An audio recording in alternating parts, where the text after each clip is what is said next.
Good morning, all of you. Now we are revising chapter number 1 of political science, what is democracy and why democracy.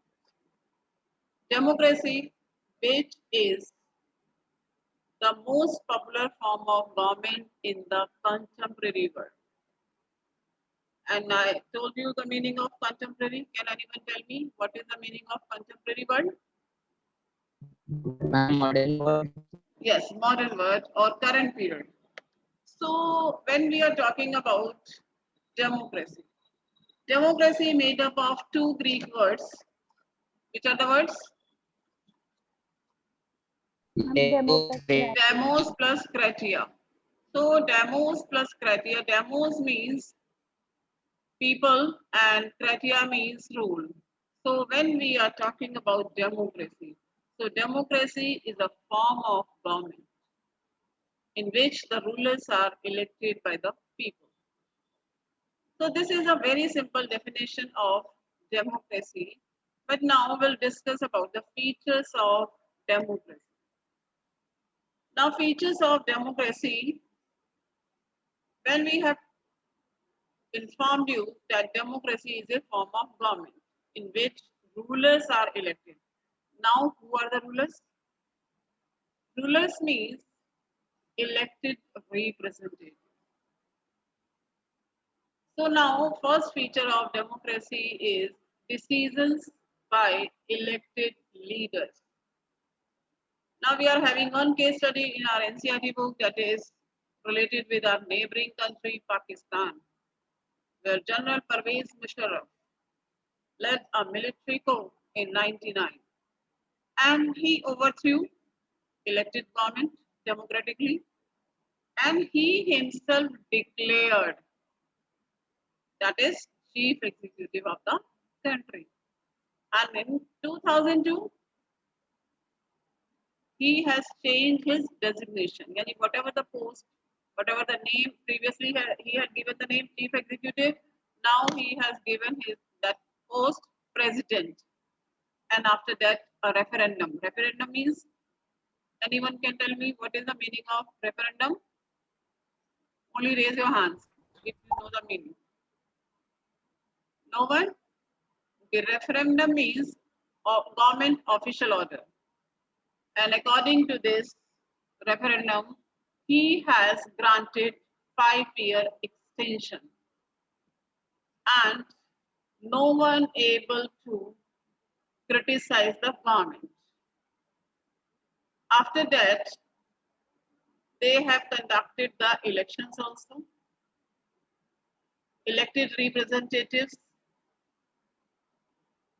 from the government, but still all the powers were in the hands of military officers and even General Musharraf himself. So, can we call this system a democracy? Yes. Can you say that the rulers are elected by the people in Pakistan are having the power to take decision? Yes. Can you tell me? Or can we say this is a democratic system? Yes. What happened? No one is able to give the answer. Why? Can you say that in Pakistan they are having a democracy? Can I tell?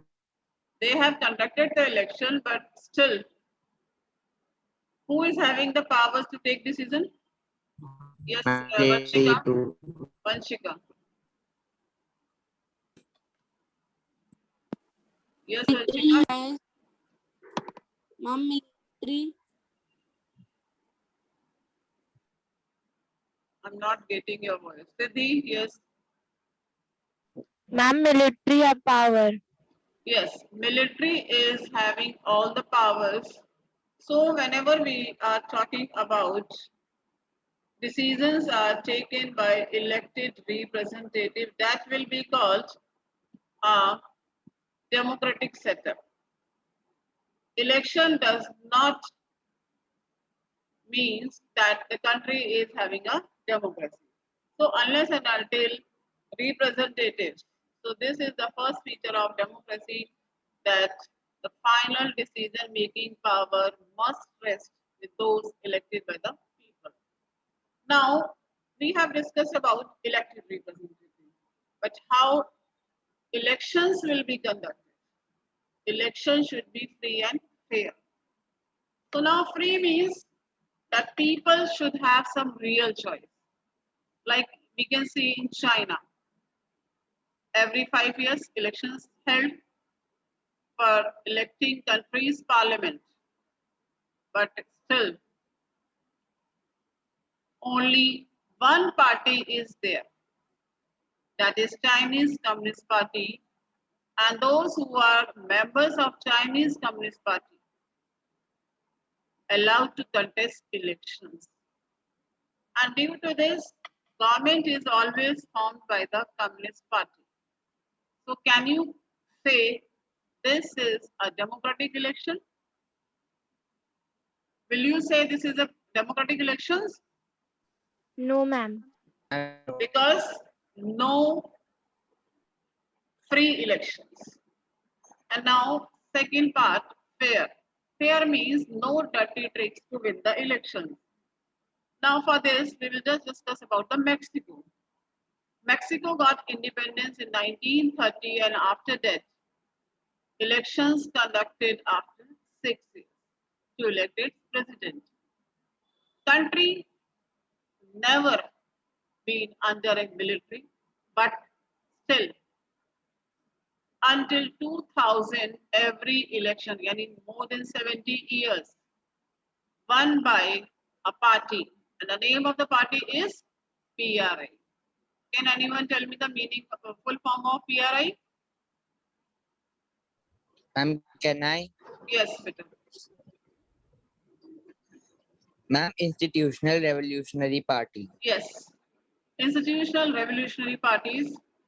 ऐसा नहीं है वहाँ opposition party नहीं है. Opposition parties also contest elections, but they never manage to win because PRI, which is a ruling party, which is in power, used many dirty tricks to win elections, and all the government officials do work for the government also only.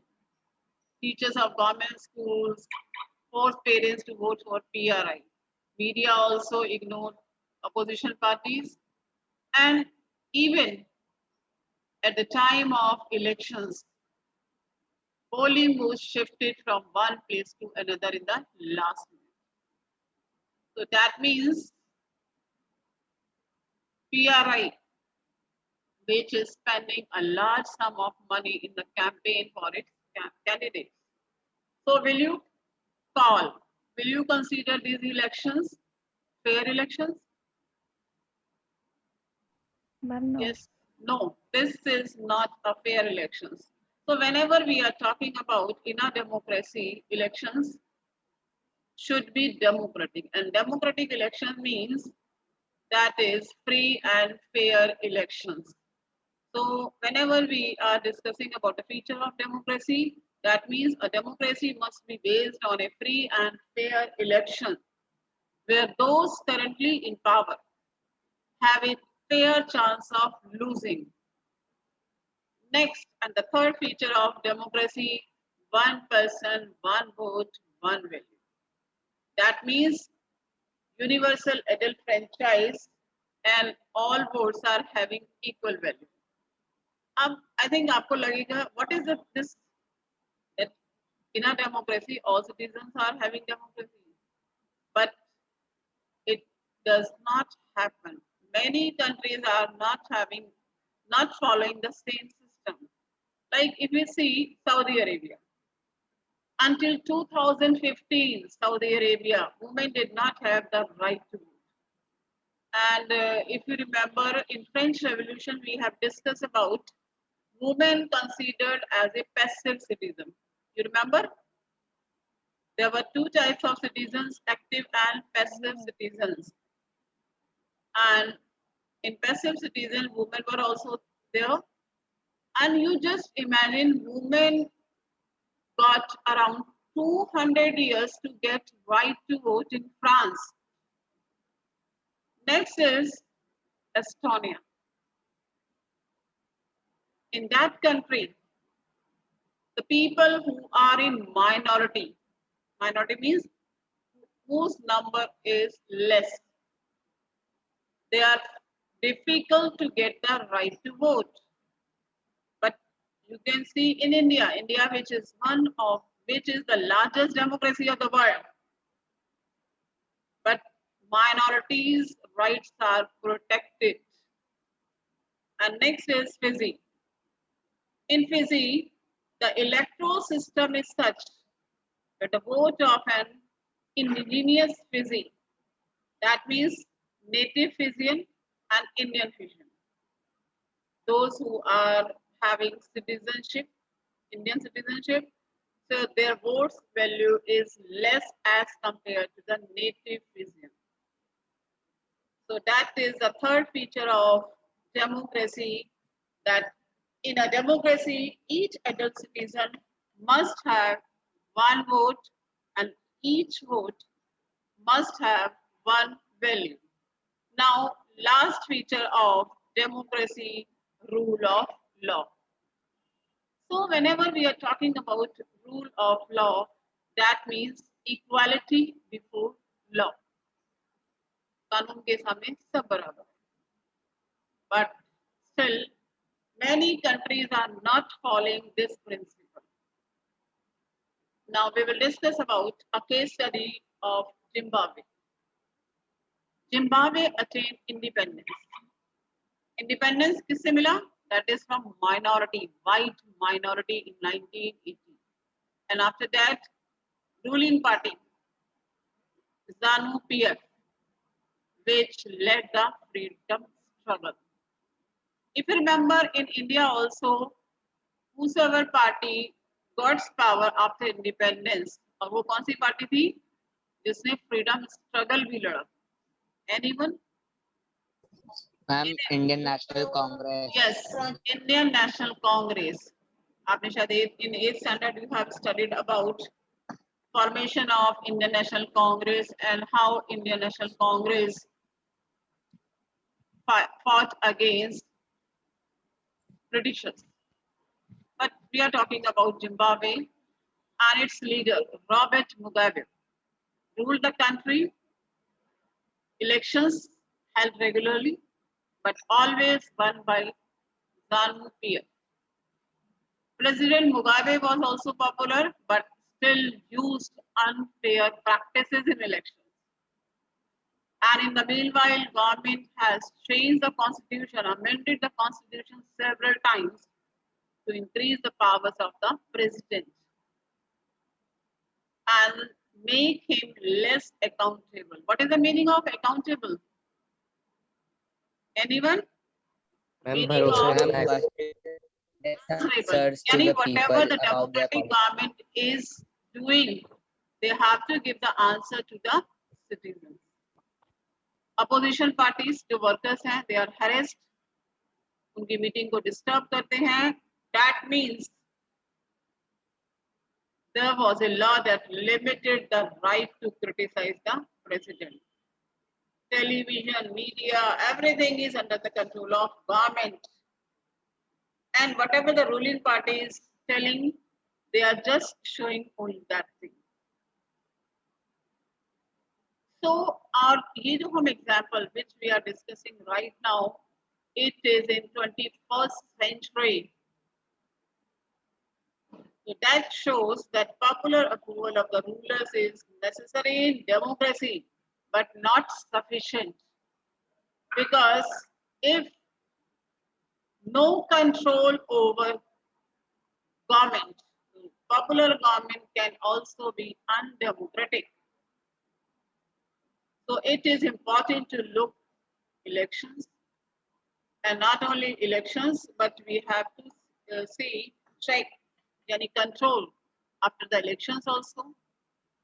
Sufficient room for normal political activities, yani opposition party भी होनी चाहिए, so that government activities should be controlled. and rights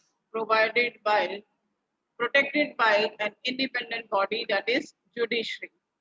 जैसे in history also we have just discussed about um, power division of powers between legislature, executive, and judiciary. And in 8th standard also, I think you must have studied about check and balance. How legislature control over government, any executive, and judiciary also control the government activities. So these are the features of democracy. And if you are having any queries, you can ask the questions. Now we have discussed about features of democracy. Now we'll discuss why democracy. And when we are talking about why democracy, it is related with, for this we have to understand, that is arguments against democracy and arguments in favor of democracy. So now first we will discuss about arguments against democracy. Now first arguments against democracy is instability. That means under democracy, leaders and political parties keep changing. I think you must have heard एक famous नाम, एक famous leader, that is Navjot Singh Sidhu. I think you all have heard his name. सुना है आप लोगों ने? Previously he was in BJP, फिर Congress, फिर AAP. So now he is just shifting. So due to this, it leads to political instability. So this is the feature, negative arguments of democracy. Next is no morality, no moral value. And that we all know. Democracy is all about political competition and power play. And every party, every candidate wants to win. And due to this, no scope for morality. Next, delays in decision making. Because whenever any decision is taken by a democratic government, they have to consult. I mean, just think about legislature, who makes laws. And if we are talking about national legislature, about 800 members, 550 in Lok Sabha, 250 in Rajya Sabha. So whenever any decision is taken, that will be discussed in parliament. So due to this, leads to delays. Previously, previous system, whether it is monarchy, whether it is dictatorship, decision powers in one hand. So quick decision hota tha, but in a democracy, so many people have to be consulted. It leads to delay. This is the negative argument of democracy. And next is bad decisions. Sometimes government or leaders do not know the best interests of the people. Even their least concern about whatever the problems people are facing. And elected leaders are not aware about it. It leads to bad decisions. Next, corruption. India, largest democracy of the world and one of the largest corrupted country of the world. Because it is based on electoral competition. Next, and the last is illiterate and politically unconscious voters. Now, this is related with only citizens. That means ordinary people. They don't know what is good for them. They should not decide anything. Or we can say that whenever we are going for voting, at that time we are not aware to whom we are casting a vote. Even we are not aware about which candidate is contesting the election in our area. We are just moving and giving a vote to parties. In India, loyalty toward parties, not towards candidate, isn't it? So these are the demerits or we can say arguments against